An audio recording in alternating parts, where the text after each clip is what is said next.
Yo, halo guys, kembali bersama saya dan kali ini kita akan membahas kabar terhangat, kabar terbaru dari salah satu produk motor di Indonesia, yaitu Honda atau AHM ya. Tepat di tanggal 3 Juni 2024, Honda Indonesia baru saja mengeluarkan update terbaru dari salah satu motornya, yaitu Honda Beat 2024. Apa sajakah kira-kira yang berubah dari motor Honda Beat ini? Apakah penjualannya bisa semakin laris manis mengingat Honda Beat ini sudah menjadi raja di jalanan Indonesia ya? Nah, di video ini kita akan kupas tuntas semuanya, mulai dari perubahan atau upgrade apa saja yang dilakukan pada Honda Beat ini, kemudian tipe dan harganya, dan juga kesan dan juga impresi kita terhadap Honda Beat 2024 ini. Sebelum lanjut, jangan lupa klik subscribe, like video ini, dan juga share kepada teman-teman kamu yang suka konten otomotif. Kalau sudah, kita lanjut ke pembahasannya.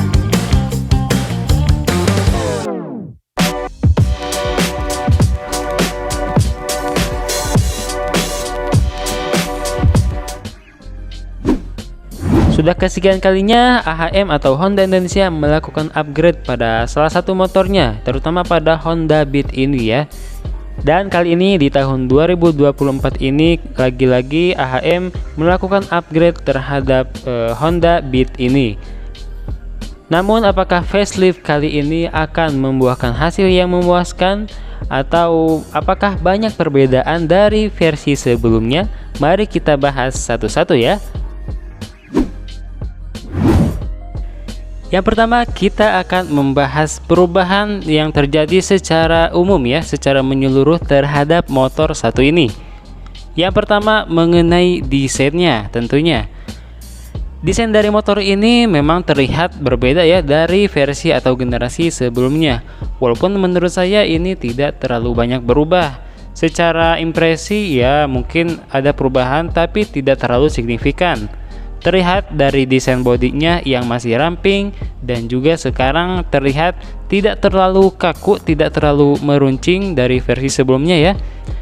Nah, pada Honda Beat yang terbaru ini sekarang desainnya itu tidak terlalu meruncing, yang mana kita lihat dari desain lampunya ini sekarang sedikit curve ya, tidak terlalu meruncing dari versi sebelumnya.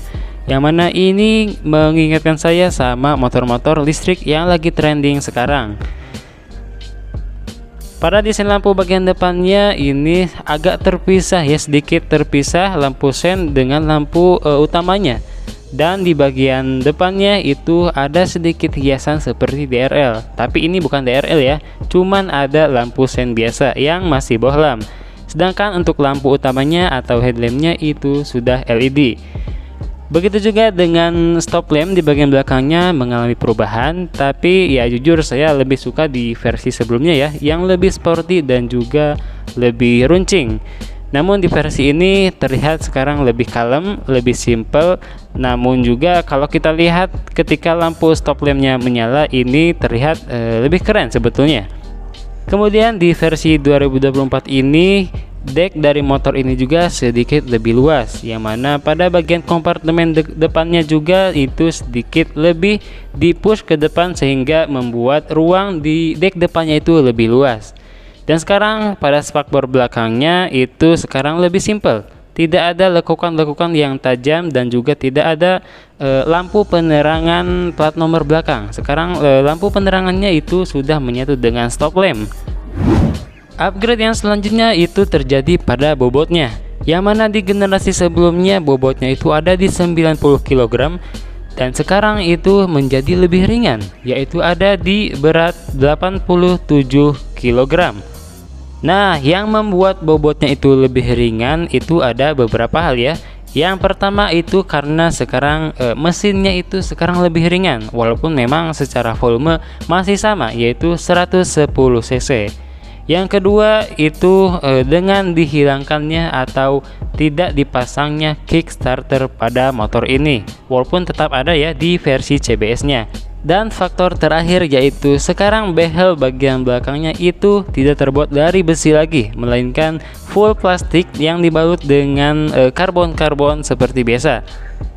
Nah, hal itu yang membuat bobot dari motor ini sekarang lebih ringan 3 kg. Ya, ini sudah pasti lebih membuat motor ini menjadi lebih lincah di jalanan ya, lebih banyak dipakai untuk slap slip di kemacetan. Upgrade yang selanjutnya itu terjadi pada pemasangan fitur USB charger, yang mana sekarang di semua tipenya itu sudah ada USB chargernya.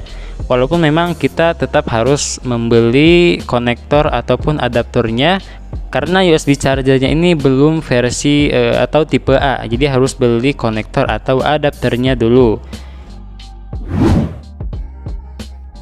Selanjutnya kita akan bahas secara mendetail satu persatu tipe dari Honda Beat 2024 ini, beserta dengan penambahan fitur dan yang lainnya.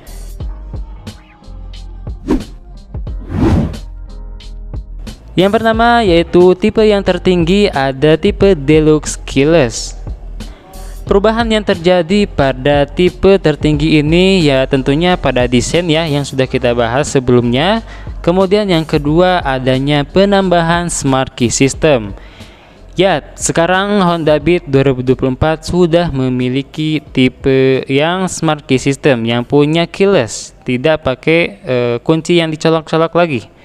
Nah, ini memungkinkan kita untuk menjadi merasa lebih aman ya, tidak perlu khawatir lagi, karena memang Honda Beat itu kebanyakan motor yang kebanyakan dicuri oleh para maling. Nah, meski demikian, meski sudah memiliki Smart Key System, tipe Deluxe Keyless pada motor ini tidak disematkan alarm ya, entah kenapa. Mungkin karena Smart Key System yang sudah ditanamkan di versi ini atau di tipe ini itu dirasa sudah aman ya, jadi tidak perlu disematkan alarm lagi. Dan ini juga mungkin untuk menekan harga supaya sedikit lebih murah. Dan yang lainnya yang ada yang dikurangi lagi yaitu tentang soal kickstarternya yang dihilangkan pada tipe Deluxe Keyless ini. Tapi kamu tidak perlu khawatir ya, di sini kita masih mendapatkan fitur ISS dan juga USB charger. Tipe di bawahnya yang kedua yaitu ada tipe Deluxe ISS. Perubahan yang terjadi pada tipe ini tentunya soal desain yang sudah kita bahas. Kemudian pada tipe ini meskipun namanya tipe Deluxe ya, tapi dia tidak disematkan Smart Key, yakni masih dengan menggunakan kunci manual atau shutter. Meski demikian, tipe Deluxe ISS ini sudah dibekali dengan alarm. Bagaimana cara menghidupkan alarmnya? Nah, itu tidak perlu menggunakan remote ya, hanya dengan menggunakan kunci shutternya yang dicolok kemudian di on off kan secara 2 kali, maka dalam waktu 1 menit alarmnya otomatis akan menyala. Kemudian sesuai namanya, tipe Deluxe ISS ini tentunya memiliki fitur ISS atau Idling Stop System. Tapi pada tipe ini juga tidak disematkan Kickstarter. Tidak ada Kickstarternya, padahal ini masih menggunakan kunci manual ya, tidak Smart Key.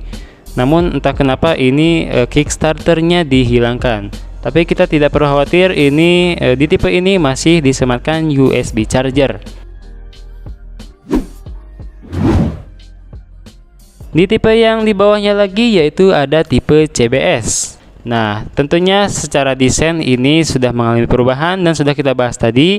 Dan yang pasti di tipe ini tidak disematkan Smart Key System, masih menggunakan kunci manual yang dicolok-colok. Tapi pada tipe ini disematkan juga alarm. Caranya sama, yaitu dengan mencolokkan kunci manualnya kemudian diputar ke on off secara 2 kali, maka dalam waktu 1 menit akan menyala alarmnya. Di tipe CBS ini juga tidak disematkan fitur ISS ya, tapi di tipe CBS ini masih ada Kickstarternya, jadi ya plus minus lah ya. Dan di tipe ini juga sudah disematkan USB charger tentunya. Kemudian kita berlanjut ke tipe yang berbeda, sedikit berbeda di sini ya, karena di tipe ini memang ada banyak perubahan, yaitu Honda Beat Street. Secara desain memang sudah berubah ya, secara desain lampu, bodi dan juga yang lainnya sudah kita bahas tadi. Perbedaan antara motor Beat Street dan juga motor Beat yang versi yang sudah kita bahas sebelumnya, yaitu yang mana pada versi ini, pada tipe Beat Street ini stangnya itu dibuat versi telanjang seperti ini, dan ini juga yang membuatnya lebih tinggi, jadi lebih nyaman dipakai di jalanan. Kemudian di tipe Beat Street ini juga speedometernya full digital, tidak seperti tipe sebelumnya yang masih menggunakan kombinasi yaitu digital dan juga analog. Meski demikian, di semua speedometer Honda Beat sekarang sudah disematkan indikator alarm tentunya. Nah, pada Beat Street ini tidak menggunakan keyless ya, tidak ada smart key sistemnya. Masih menggunakan kunci kontak manual, tapi sudah disematkan alarm. Ya, cara menyalakan alarmnya sudah kita jelaskan tadi ya. Dan pada Beat Street ini juga tidak disematkan Kickstarter. Walaupun padahal masih menggunakan kunci kontak ya. Saya juga sedikit bingung sebetulnya. Tapi ini mungkin untuk menekan harga supaya tidak terlambung tinggi. Kemudian di tipe Beat Street ini juga sama dengan tipe CBS, yaitu tidak memiliki fitur ISS. Tapi tenang saja, masih ada fitur USB charger. Nah, beberapa hal yang berbeda juga terjadi pada motor Beat Street ini, yang mana ukuran bannya di sini lebih besar dari tipe yang lainnya, yaitu ada di ukuran 100/90 ring 12. Nah, ini ukurannya lebih tebal ya, walaupun ringnya lebih kecil tapi bannya lebih tebal. Ini yang membuat kita lebih nyaman di jalanan, apalagi ketika banyak tikungan. Jadi untuk menikung itu lebih pede, lebih merasa aman. Kemudian dari desain dan warna velgnya juga ini berbeda dari versi biasa, yang mana warnanya di sini warna coklat-coklat keemasan seperti ini, dan juga desain palangnya ini berbeda. Dan kalau kita perhatikan ada satu perbedaan lagi, yaitu footstep bagian belakangnya ini menggunakan besi, bukan menggunakan karet seperti yang ada di tipe Honda Beat sebelumnya ya.